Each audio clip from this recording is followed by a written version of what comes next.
people watching want to know what happens to the market next. We want you to take out your crystal ball, your vantage point, give us what you're vibing and what you're seeing as to where the property market goes in the next 6 to 12 months here in Australia. All right, so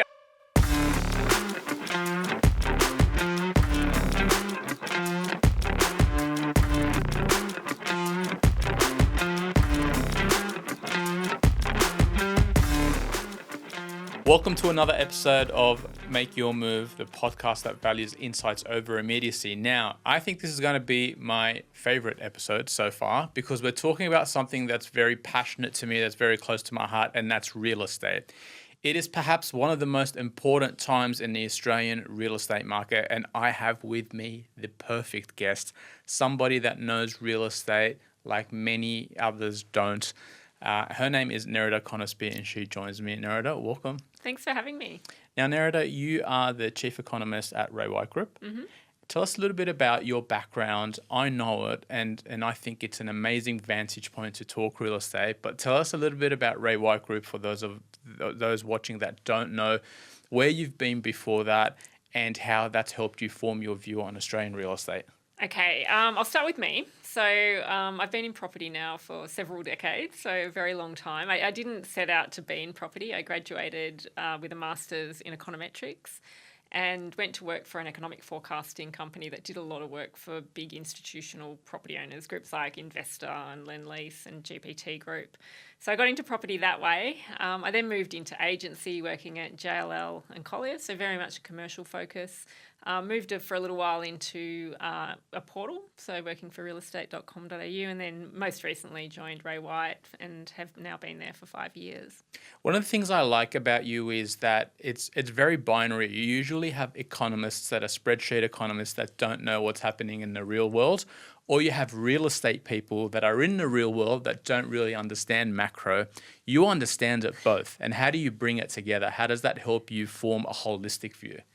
Well, I guess in terms of the way I'm trying to communicate is to make economics digestible. So we look at a lot of numbers.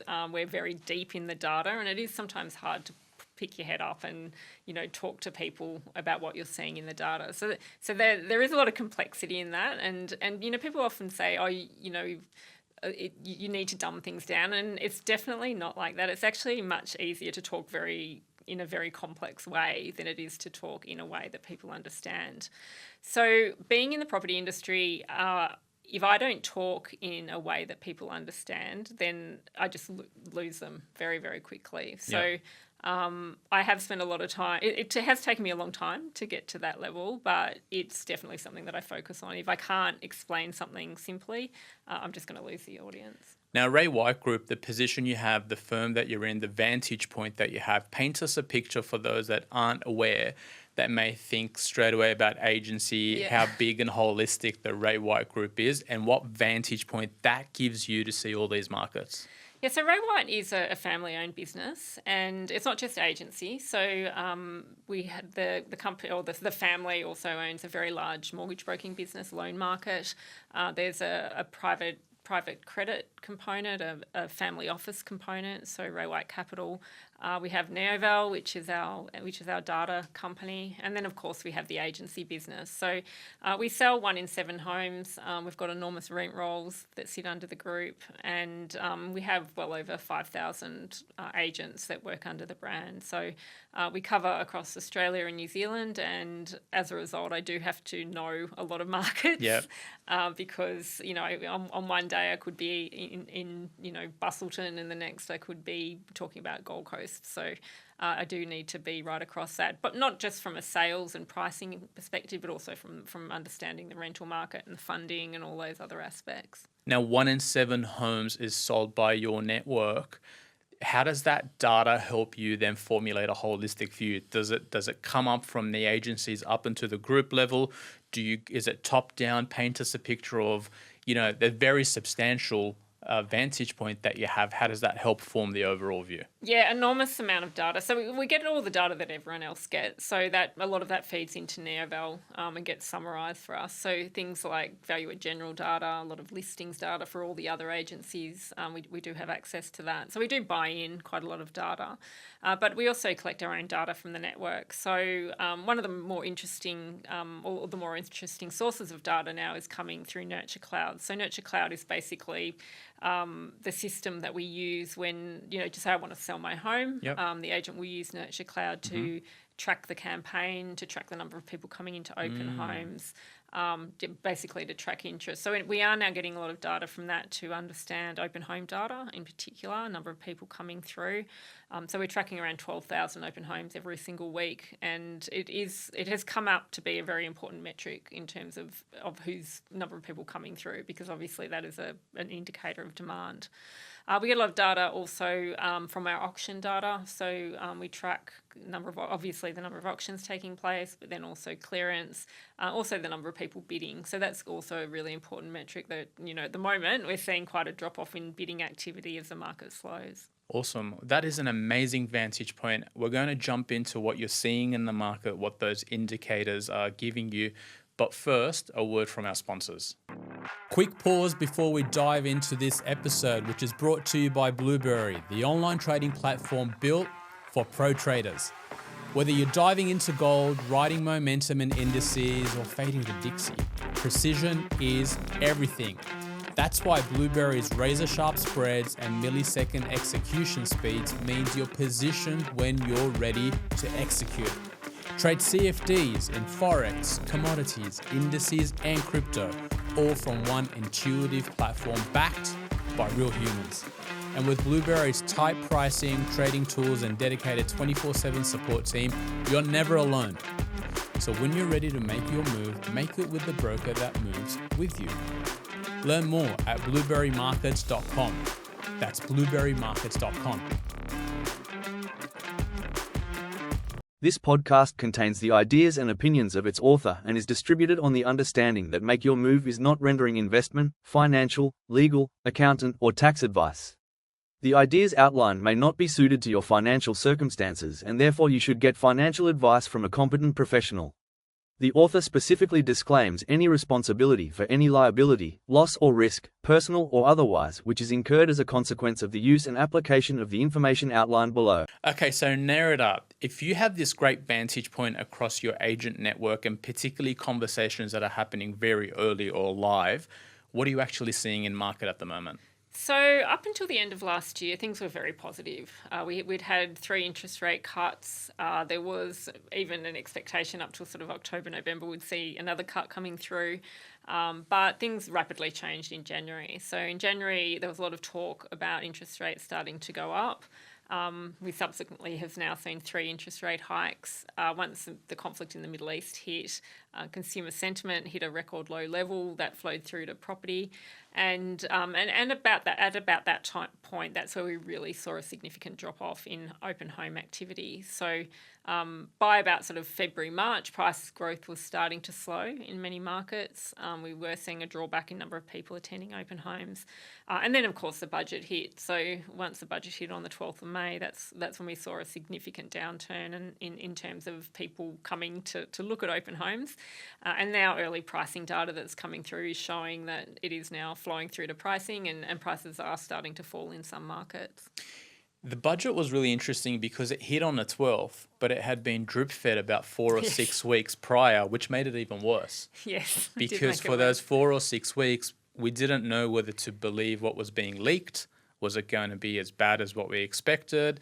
And then after the budget, there's been a lot of confusion. So we've been sitting in this confusion window now almost 3 months, right? Yeah, absolutely. And it feeds into people's confidence. When there's a lot of uncertainty, people don't feel confident, particularly at the moment. People are assuming prices will fall or at least soften quite a bit, and as a result they're not even sure whether to transact. And so what we are finding is that people, they're holding back. We're clearly seeing it in buyer activity that people are holding back, but also sellers. We have seen a little bit of an increase in the number of listings, but because the buyer activity is so much lower, we're not really seeing people transacting quite as much. Yeah, that's fascinating, because one of the biggest misconceptions out there is that whenever there's uncertainty, sellers will flood the market. All these listings will bring prices down.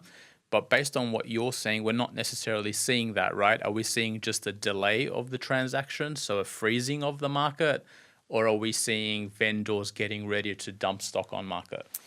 We're still seeing transactions taking place. It's certainly not the same as COVID. Early COVID, we definitely saw the market shut down because, that not only were we seeing, people very uncertain, but also there was a lot of problems doing open homes and the like. So right now, it just seems to be people are just sort of holding back. They're not making decisions.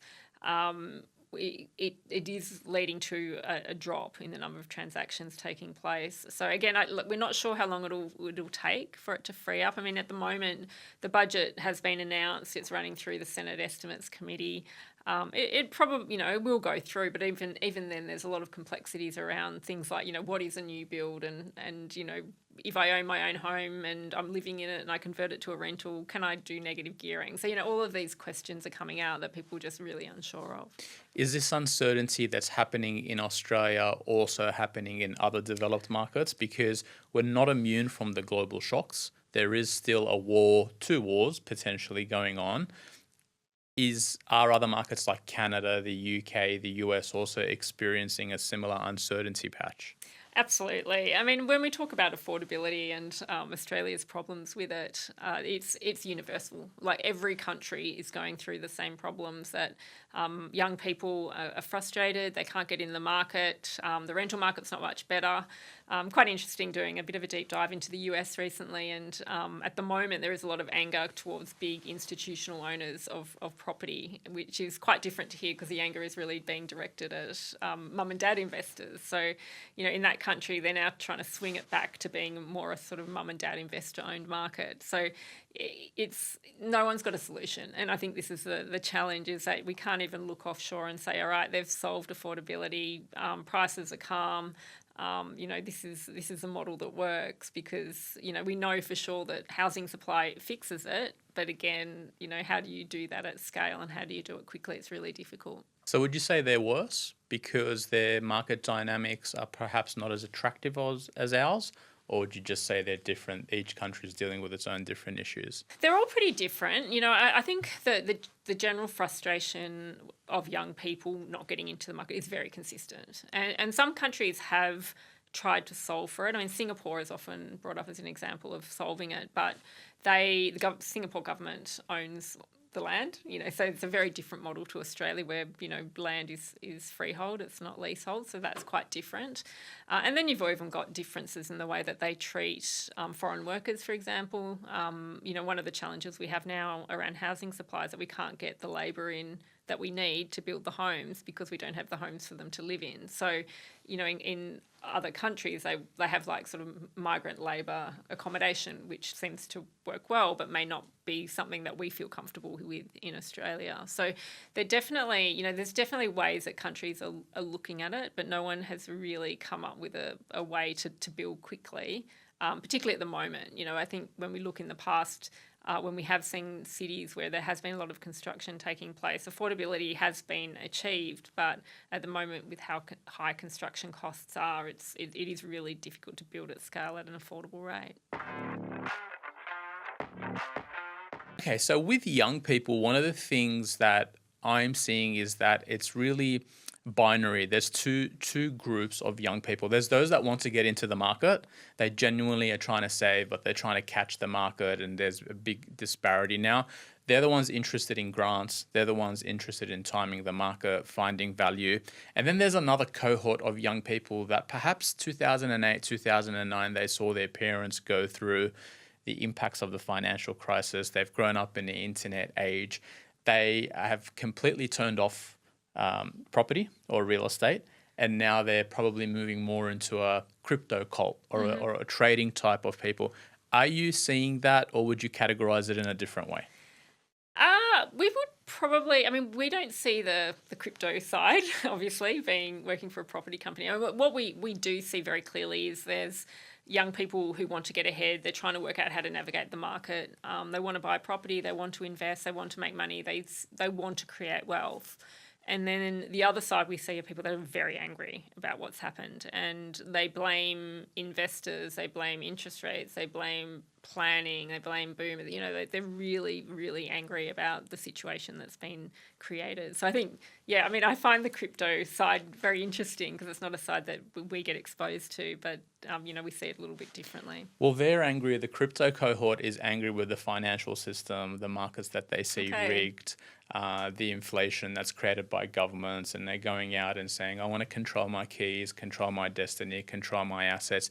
It sounds like there's a lot of resentment. It sounds like there is dissatisfaction out there, but people are just taking it out in different ways. And do you think that when it comes to housing, that's fitting into government policy? Do you think government is now setting policy to appease those because they're now becoming a bigger voter bloc?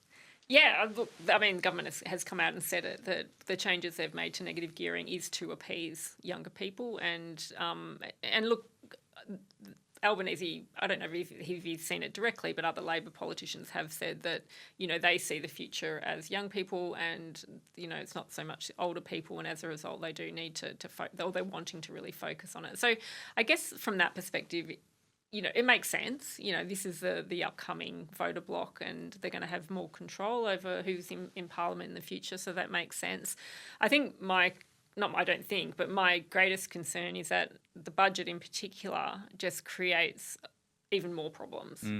And people are very angry about, or were very angry about negative gearing, but you can't just pull back a policy that has created almost all rental homes in Australia and then not expect investors to pull back. And, you know, people will come out and say investors are angry. And it's like, no, they're not angry. They're just like, why would I invest in property if I can't make it stack up? And that's a fundamental difference, because if investors can't make it stack up, they won't enter in to buy a rental property. That means we're going to have fewer rental properties, and as a result, rents will spike. And this is the fundamental problem that we see, particularly for young people. It could actually, to a point you made earlier, encourage landlordism and institutional landlords like you do have in the US. They see that as an opportunity to go out and deploy capital that's not available to ordinary investors anymore, putting into place structures that they can utilize based on new negative gearing rules and offsets. And we could potentially, in a weird way, find ourselves in a worse position where we've gone from a decentralized mum and dad investors that were seen as bad to now big corporations entering the market. How realistic do you think that is? I mean, it's possible. I mean, as I mentioned earlier, it has happened in the US. You know, you go to a city like Atlanta, you know, there's sort of 20% plus ownership by institutional landlords. And these are institutional landlords. It's not build to rent. This is buying single family homes. Wow. So, you know, I don't think it's not imminent, but, you know, this is the reality at the moment. You know, I get why first home buyers are frustrated. I get why, you know, they go to an auction or they go to buy a home, they're up against an investor. The investor has more money. They can negatively gear. Like, I totally understand where the frustration is coming from, but in the end, someone has to own rental properties because they're not going to disappear. And if you go up against a big, you know, institution, the money they have is at a completely different level to what a mum and dad investor has, and that's, you know, that is a potential concern if we do start to see them entering the market. And again, this isn't build to rent; this is buying, you know, established homes.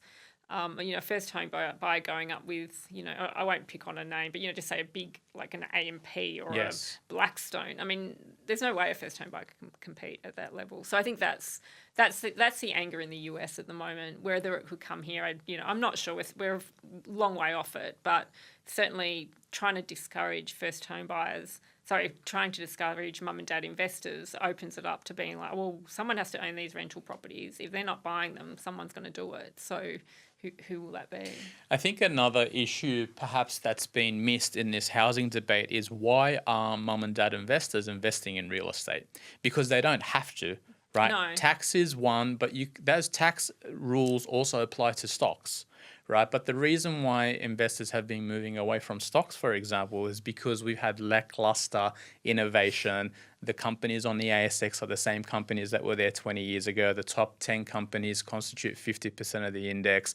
So if you want investors to move away from housing, the solution isn't to make it harder. The solution is to give them alternatives. We want to be a country that has productive capital. How you get productive capital is encouraging Atlassian, instead of listing in the US, come and list on the Australian market. Canva, instead of it being public, list on the ASX. And because we haven't had those opportunities, people have thought, well, I don't want to waste my money. It's doing nothing in the bank. There's only so much you can put in the crypto casino. So I want to go back into, bricks and mortar, or what's worked for me, my parents, and their parents. Where do you think the solution is in order to help appease this generation that feels left out? Is it on creating more productive alternative investments? Is it around changing housing policy? How would you wave your magic wand as an economist and help address this problem that we're in? I think the ability for Australia to create those more productive companies would be amazing. We know in the US that one of the reasons people do invest in a more diverse way, people invest in property, but they also invest in the share market because they have gotten very wealthy from what the US share market has done. So ideally, that would be amazing. For property, I think there's a few things that have to be done. I mean, obviously we need to build enough because, in many cities we just don't build to the extent that we need to. And so there's just purely a shortage of homes. So that's a big problem. Another problem, though, we have is that older generations won't downsize. And we've got a lot of older people living in very big homes. And there's a lot of reasons why they're not downsizing, but a big one is that there is no financial incentive to do so. So if you sell your family home, suddenly the money you've made from that home is then taxed. You can put a little bit into super, makes it a little bit more attractive. Even things like stamp duty and land tax. I mean, shifting to a land tax system would get older people, to look at downsizing more seriously. You would also not have a problem with, not that we have a problem with a lot of homes that are completely vacant, but people wouldn't hold on to homes if they couldn't get a return because it would be costing them quite a bit of money because they'd be paying land tax on that property. So there is stuff we should be considering. I think, one of the things with negative gearing, scrapping that, is basically shifting the problem from pricing to rents. Like, someone has to pay when you have a shortage of homes. But there are other measures. The problem too, though, I think from a political perspective, negative gearing has become such a flashpoint. And so politically it makes sense. We'll get rid of it and then people will be happy. But, from our perspective, we know very deeply what's happening in the market, and we know we suspect what will happen. And as a result, this is going to create a much bigger mess than was even in place before. Absolutely. It definitely feels like it. Just on creating messes, we know governments are very good at that. One thing that just came to my mind, and I really want to ask you, I've been wanting to ask you for a while, is foreign investors. We have a political culture that has closed the door to people that look different because it sells votes, and a lot of temporary residents don't vote. And so it's been very convenient to say all foreign investors are bad and they're taking away our opportunity. But there used to be a time where Australian developers would develop stock to put into the rental market, go overseas and sell it to foreign investors who wanted to buy it. That created rental supply, put downward pressure on property prices and on rents. But then since 2018 and 19, we said that's bad, and we've moved in the other direction of making it worse and worse. What's your perspective on foreign investment? Oh, it's such a frustrating argument about foreign investors. What you said is spot on. At the moment, the government has a target of building 1.2 million homes over 5 years. So the federal government has set that target. It's the right target. If we can hit that target, we will achieve much better levels of affordability. The last time we got close to achieving that target was end of last decade, up until sort of 2018, when we did have record levels of foreign investment, particularly coming out of China. and we hit about almost 1.1 million homes over a 5-year time period. So, this idea that foreign investors have created affordability problems is completely not true, because they did lead to an enormous amounts of stock coming into the market, and actually the highest or the most stock that we've ever seen come into the market. But, again, it's popular with voters. And, it's interesting, even in the budget, they did have something about trying to restrict foreign investment even more. And it was like, you literally, it's already almost impossible for them to get in. Like, how could you even make it harder? And why wouldn't you? And also, why wouldn't you try and tap into a source of capital, which, again, that doesn't make sense. You've got this money here. Like, we set the rules. Like, just continue to funnel it into more rental housing. Exactly. For example, like we do ban foreign investors from buying established properties, which is fine. That's Fair our enough. rules. But don't then say no, you can't even build more homes. It doesn't make sense. I mean, regardless, if we do change a policy now, I don't think we'll get that capital back anyway. But it was a very poorly thought out decision and a very populist decision that was made. Yeah, I mean, our biggest national export is iron ore. We literally dig dirt out of the ground and we sell it to countries who want to buy it. We export education. We're happy with foreign students coming in and studying. But when it comes to a policy that's so important, like creating housing, we seem to have this very one-dimensional conversation. And I think, to me, the biggest shame is a lot of these investors have gone into the Gulf, for example, places like Dubai, and taken their capital there. They've gone and invested in a desert that now is subject to a war zone, when that capital could have come to Australia and been productive. Because as a business owner, one of the things I want is for my employees to be able to have affordable rent, to have housing certainty. And so with productive capital comes housing certainty. I think they work hand in hand to make Australia a better place to actually build a business, to be able to employ people. Definitely a topic that we can continue to talk about, but I think most people watching want to know what happens to the market next. We want you to take out your crystal ball, your vantage point, give us what you're vibing and what you're seeing as to where the property market goes in the next 6 to 12 months here in Australia. All right. So I guess what we have seen with open home data is that since the start of the year, the number of people attending open homes has halved.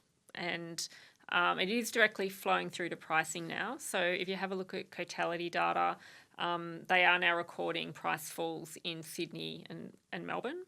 Not elsewhere yet, but we expect that to come. That we'll probably see month-on-month falls coming in fairly soon for the other markets. So overall, we do expect pricing to soften. When we have a look on a small area basis, the markets that seem to be falling quickest at the moment are premium markets, so particularly high-end Sydney. We think that's more to do with the fact that interest rates have increased 3 times since the start of the year. There's borrowing capacity issues and the like. What we do expect to happen is that once we start to see a pullback in investor activity, which we suspect is already happening, we do expect the cheaper end of the market to really soften the most. Really? So, the sort of bottom 25th percentile where investors do tend to congregate.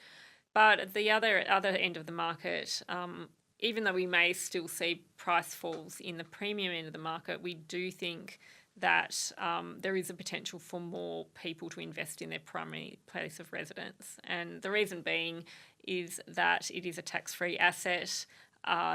Investing in an investment property has become far less attractive without negative gearing, but investing in your home is still a very attractive option. So we think that market will be more supported. So investors potentially, instead of taking that capital, putting it into a rental, they're going to take that, put it into a more expensive owner-occupied place because it's tax-free, and that could potentially hurt rental supply even more, right? Yeah, well, the rental supplies are really the issue that we're most concerned about. So, I mean, people have this idea that, what will happen is that a renter becomes a first home buyer and, problem solved, the house gets shifted.